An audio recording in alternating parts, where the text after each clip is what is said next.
el origen de Zamora está cimentado sobre una base de fundamento y emplazamiento en y con el Duero en torno al mundo romano y fundamentalmente al mundo visigodo. De aquí la tradición y la trascendencia de la traslación del cuerpo de San Ildefonso. Pero sobre todo Zamora va a ser su leyenda dorada en torno al siglo X, que es el siglo de la repoblación del Duero y de la línea defensiva del Duero que marca un antes y un después en la Reconquista. Zamora se convierte en plaza blindada, en plaza fuerte, en fortaleza. Justamente eso es lo que explica, en primer lugar, el emplazamiento que tenemos de un castillo defensivo que significa nada menos que la defensa de una ciudad en la línea contra Portugal por una parte y contra el mundo moro, contra el mundo morisco, y que tiene nada menos que tres fases de división: la fortaleza que da la propia muralla, la fortaleza que da el castillo y la fortaleza que da la torre del homenaje. También la propia catedral tiene un sentido claramente de fortaleza. La torre de San Salvador no es solo el adecuamiento a la sociedad religiosa, sino a la sociedad defensiva. Y en este sentido, el románico, horizontal, claramente fortaleza, monacal y guerrero, es lo que va a definir a Zamora.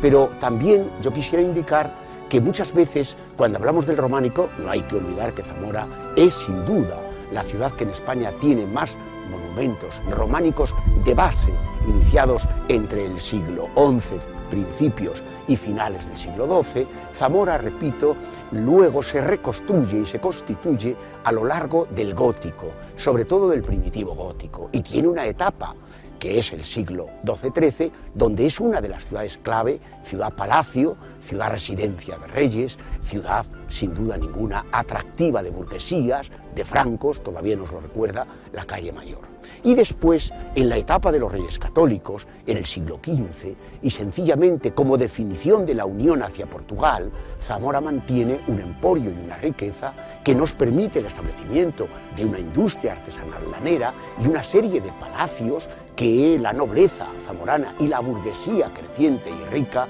le van dando un sentido, sin duda, de recogimiento y al mismo tiempo de ciudad abierta. Posteriormente, también Zamora, en el siglo XVIII, como consecuencia de la reestructuración de fortalezas y de defensa que va a hacer los Borbones, concretamente Felipe V, vuelve el castillo que aquí tenemos, vuelve la plaza de Zamora a ser capitanía militar del reino de Castilla la Vieja, en aras a la defensa que Zamora significa. De alguna forma, siempre se ha considerado que ciudad numantina, de defensa, fortaleza y sin duda ninguna patrimonio guerrero y belicoso, ha sido uno de los lugares, de los enclaves, yo me atrevería a decir fundamentales, porque el control de los ríos, el control del Ebro y el control del Duero son sin duda los ejes simétricos de la estrategia militar.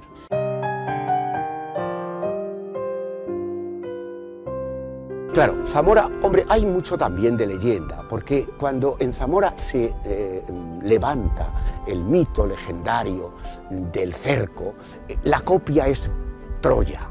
Hay mucho de Troya en el cerco legendario de Zamora, pero ya sabemos que los romances tienen un fondo histórico, y concretamente realidad histórica. Sí tiene tres recintos, pero yo me atrevería a decir que los recintos son el primer recinto murado que llega hasta la Plaza Mayor, el segundo recinto murado que llega a Santa Clara, las puertas de Santa Ana, de Santa Clara, de San Torcuato, de San Pablo, y luego lo que se llama el fuero de Zamora de la ciudad baja, de los barrios bajos, y ahí hay un tercer centro.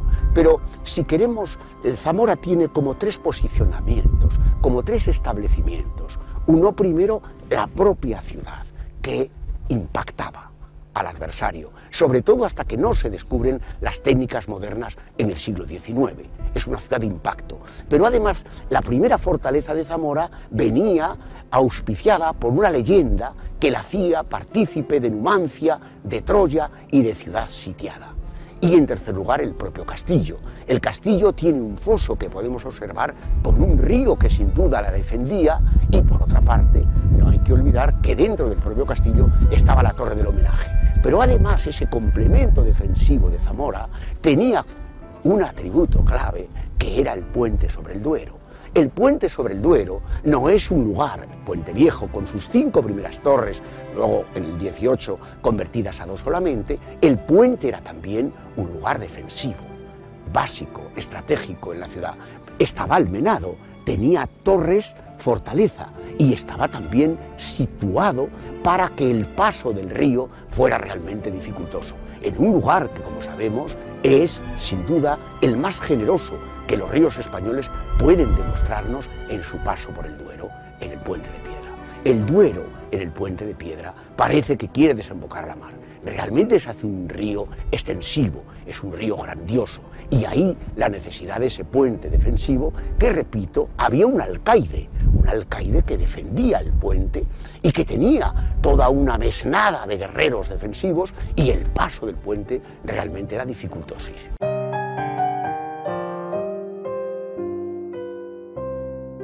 Bueno, yo siempre he dicho que sin duda es difícil encontrar una nómina tan amplia, tan variada, pero yo creo que definir y concretar en el románico solo no seríamos objetivos ni veraces, porque realmente Zamora tiene un basamento románico, pero luego los diversos estilos, como el protogótico, como el gótico florido, como el propio Renacimiento, el barroco, nos van dejando pinceladas importantes para que el viejo estilo, el odre viejo, se vaya renovando con las aportaciones de los estilos nuevos. Pero sin duda, no creo que exista hoy en España una ciudad que pueda musear y custodiar un patrimonio románico, protogótico, más importante, más numeroso, más variado, más completo que el que tiene Zamora.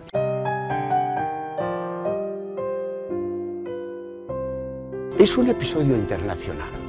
El cerco de Zamora, precisamente en el siglo XII, cuando se dé a conocer y se proyecte y se novelice y se haga literatura y de alguna manera también tópico legendario, se va a extender a Francia, Inglaterra y a los países de la Europa cristiana, y sin duda luego va a tener a lo largo del Renacimiento una enorme importancia con los literatos que escriben sobre el cerco. Si le añadimos que la Academia de la Historia en el siglo XIX presenta un concurso de romances, de obras literarias que hablen del cerco de Zamora, notaremos cómo Zamora es internacionalmente conocida por su cerco. Es difícil que nadie recuerde una esencia tan importante como esta. Y luego el propio debate de si en el cerco el que viene a defender es realmente un traidor, que es Bellido, o no.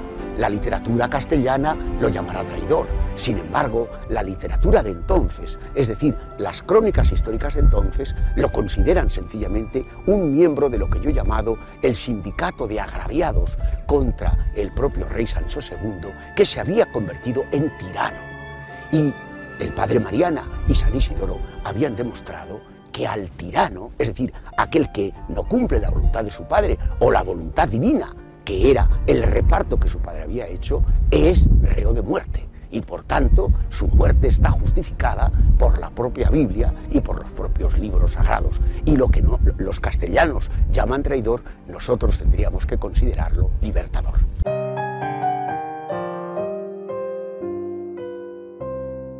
Sin duda, la etapa de los reyes católicos es una etapa importante en general para la corona de Castilla, no quiero decir reino sino corona, pero ahí está siempre, yo diría, los testimonios documentales y sobre todo monumentales que nos recuerdan esta etapa gloriosa zamorana. ¿Por qué? Porque los reyes católicos pretenden la unidad peninsular y en este sentido Zamora se convierte en eje básico del desarrollo hacia el Atlántico, del desarrollo hacia Oporto, del desarrollo hacia Portugal. Y por eso se establece aquí una industria textil lanera que va a tener un enorme desarrollo junto con Segovia y Ávila y que, desgraciadamente, debido al freno de la Mesta y a la política internacional de los Austrias después, donde necesitaban soldados y no artesanos y no labradores, pues Zamora queda reducida ya a un enclave exclusivamente militar. Pero repito, ahí están los testimonios documentales y arqueológicos, el Palacio de los Momos, el Palacio Buñuelrostro, el propio ayuntamiento de la ciudad, prácticamente los arcos que se realizan para completar la Plaza Mayor. Todo esto le da un sentido urbanita a la ciudad de Zamora y no olvidemos, consigue de los Reyes Católicos ser el sexto ayuntamiento donde los reyes permiten que el consistorio no se celebre abierto sino cerrado.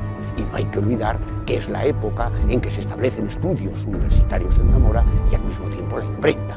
Todo ello es nada menos que la quinta ciudad donde se establece la imprenta en España. Todo esto demuestra la importancia, la cultura, el fermento y yo me atrevo a decir la vida, el bullicio, sin duda ninguna, que tiene esta ciudad. Por eso los acontecimientos de la época de los Reyes Católicos se celebran aquí. No hay que olvidar que la unidad en el eje Aragón-Castilla es consecuencia de la batalla de Toro. No hay que olvidar. Y no hay que olvidar que la batalla de Toro pudo ser ganada gracias a la estrategia del puente de Zamora, donde el alcaide de Zamora entregó y permitió al rey Fernando que por la espalda pudiera derrotar en pelea Gonzalo al rey Alfonso V de Portugal.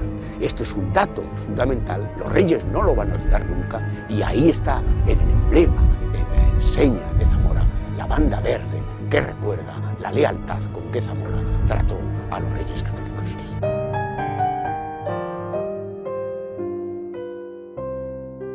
Un papel muy importante. No hay que olvidar que Zamora, al ser en 1822 y posteriormente en 1833 considerada capital de provincia, Zamora va a centrar todos los servicios de la centralización liberal. En este sentido, los servicios de educación, los servicios de orden, los servicios de hacienda. Y a partir de ahí, Zamora cambia de escala. Se convierte en una capital fundamentalmente, primero, burocrática, administrativa, militar también, porque mantiene hasta fines del siglo XIX su capitanía sobre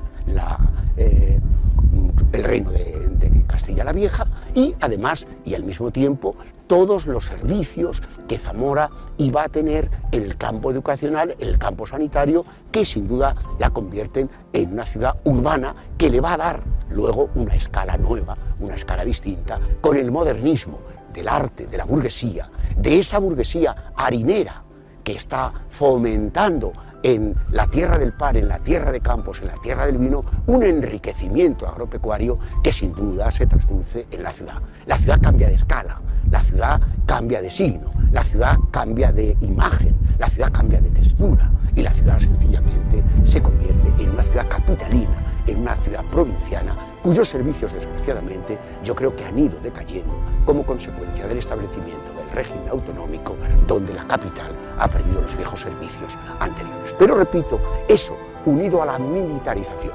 No hay que olvidar que Zamora tuvo nada menos que 3 y hasta 4 cuarteles durante el siglo XIX y fue considerada dentro de Castilla y León, dentro de lo que era entonces la Corona de Castilla, uno de los lugares, uno de los enclaves básicos y defensivos de aquí el establecimiento de 3 regimientos en Zamora.